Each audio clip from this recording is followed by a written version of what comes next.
षटतिला एकादशी।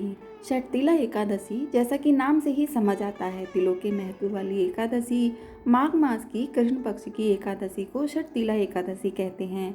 इस एकादशी में तिल का बहुत अधिक महत्व है। बिना तिल के यह व्रत अधूरा है। इस एकादशी पर तिल का स्नान, तिल का उपटन, तिल का हवन, तिल का तर्पण, तिल का भोजन और तिलों का दान करना चाहिए। इस व्रत की कथा।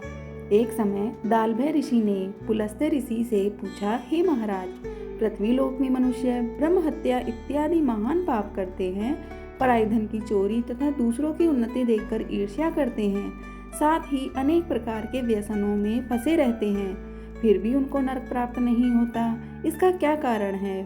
इस पर नारद जी ने एक कथा सुनाई। उन्होंने बताया कि एक ब्राह्मणी थी, वह चंद्रायण आदि व्रत किया करती थी। उसके व्रतों के प्रभाव के कारण उसके सभी पाप नष्ट हो गए थे।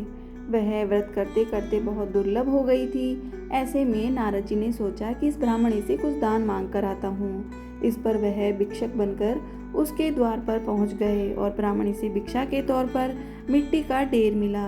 कुछ दिन बाद ब्राह्मणी का निधन हो गया।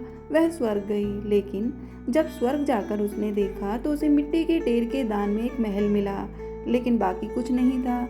वह नारद जी के पास मदद के लिए पहुंची।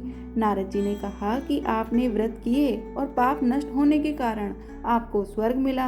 आपने जो दान किया उसका महल मिला, लेकिन और कुछ दान नहीं किया तो अब क्या मिले? इस पर ब्राह्मणी ने कहा, ऐसी गरीबी कैसे कम करूं प्रभु? इस पर नारद जी ने कहा कि कल तुम्हारे यहाँ देव कन्याएं आएंगी। तुम दरवाजा खोले बिना षटतिला एकादशी व्रत का महात्म्य सुन लेना। जब देव कन्याएं आई थी, ब्राह्मणी ने वैसा ही किया। देव कन्या बोली कि यह षटतिला एकादशी का व्रत भाग्य को संवारने वाला और गो हत्या, ब्रह्म हत्या जैसे महान पाप का समन करने वाला है। ऐसा सुनने के बाद ब्राह्मणी ने भी व्रत किया और उसके महल में सभी विभूतियां आ गई। ऐसा कहा जाता है, इस व्रत को करने वाले और इस दिन तिल का दान करने वाले को स्वर्ग मिलता है। जय श्री राधे कृष्ण दोस्तों।